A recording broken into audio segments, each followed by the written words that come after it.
reason to hold on to the notion that ideas, as inhabitants in Popper's World 3, have a true and constant meaning beyond their interpretations. I also find it important to uphold the distinction between words and the ideas to which words refer. The true and constant meanings pertain to the ideas, not the words. But when dealing with ideas, we must use words. In many cases, it may be impossible to capture with certainty the true meaning behind a word or a text, but it is often possible to show that a certain interpretation is mistaken.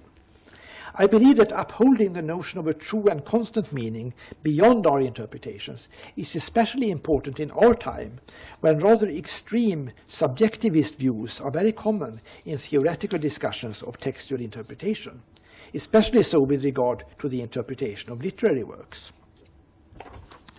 3. My third conclusion. The interpretation of a text is determined by a number of different factors, of which the content of the text itself is only one.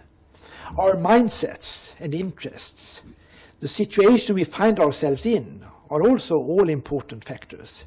We read Aristotle and Drusi, as well as Shakespeare and Saint-Exupéry, in the light of our own situation, and this inevitably colors our interpretations of their writings. Often, this coloring does not really contradict the original meaning of the text, but rather goes beyond it and adds something onto it.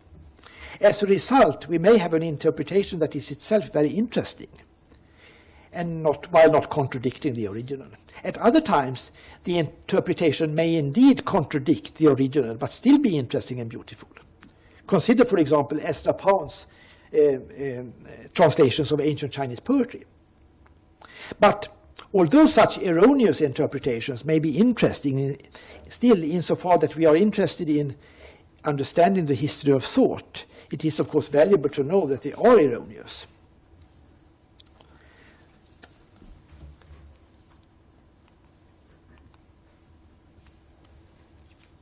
Then 4. The basic philosophical orientations that I have here somewhat loosely referred to in terms of monism, dualism, objectivism, and subjectivism may be used without necessarily being misinterpreted for contradictory political purposes, and in this sense they are politically indeterminate.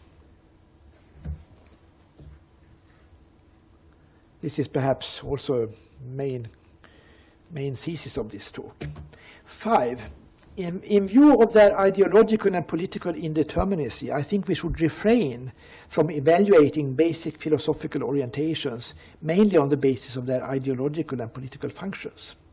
Political functions may serve as an alarm bell and make us look closely into the relationship between the ideas and their practical implications to see if such a necessary relationship can indeed be established by means of intellectual analysis. But when we finally consider whether to adopt or reject them, it's probably a good strategy to exert ourselves to use intellectual and ethical criteria to evaluate their meaning rather than base our evaluation on their political function or functions.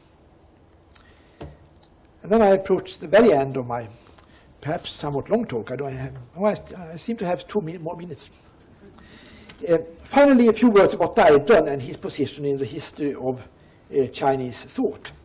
In his critique of Neo-Confucianism, we may discern an interesting tendency to analyze the ideas of Li Xue, not only in terms of how they relate to the teachings of the sacred classics, but also more independently in terms of their intellectual substance and function in Chinese society.